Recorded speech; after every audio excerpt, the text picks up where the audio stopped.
Watching the crew of the International Ice Patrol at work, spotting icebergs from an airplane, it looks like one of the coolest jobs in the world. And it is. What's the coolest part of this job? You're on it right now, the flying, absolutely. I think that'd be easy, right? The flying. The flying is the best part. You get to be up here, see Newfoundland, see the coasts, see the waters and the icebergs around it. Seeing new things. I'm from Florida, so seeing all this, ice and snow, it's a lot different. How did it feel the first time you came up from Florida and saw this? I was excited. I like the cold, actually, so it's a lot different from the beach, I'll tell you that, yeah. Only a handful of people get to see this with their own eyes, but this crew may be among the last. The U.S. Coast Guard is winding down these flights. The International Ice Patrol may soon be grounded. So satellite imagery is our new primary tool.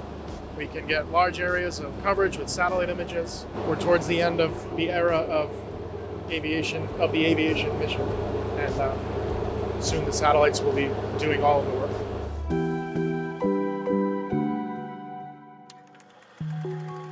That era began more than a century ago in 1912 when the Titanic struck an iceberg off the coast of Newfoundland.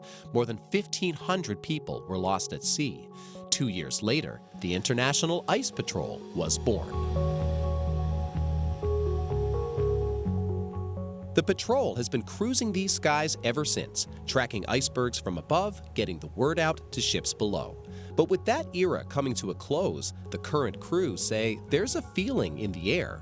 These flights are the last dance. I mean, it's going to be a shame when this mission stops because it's absolutely amazing coming up here and doing it. I'm due to transfer up to Kodiak, Alaska this summer, so this is probably going to be my last International Ice Patrol flight. So it definitely does have a last dance vibe for me. Petty Officer Eric Balboa is the newest member of the patrol, and he may be the last to experience a long-standing tradition for a unit based in St. John's.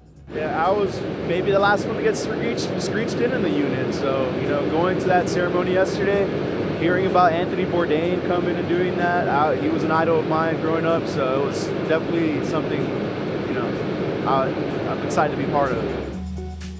There will be upsides to tracking icebergs from a computer screen instead of an airplane window. As technology does get better and we're able to do this via satellite, it does save a lot of man hours, and it's a lot safer, obviously. It's good and bad at the same time, It's tough being away from the family on these deployments, so it does make it nice to be more in that Monday through Friday type job. But at the same time, this is an experience that just very few people get. There will likely be at least another season of flying before technology takes over. But this mission is heading towards the sunset. Before the crew heads back to base, there's one more berg to check out. One last chance to look out the window and think of what they'll take with them when they step off this plane. Just spending the time with the whole crew, seeing all the icebergs. It's awesome that we got to see a lot of beautiful big icebergs today.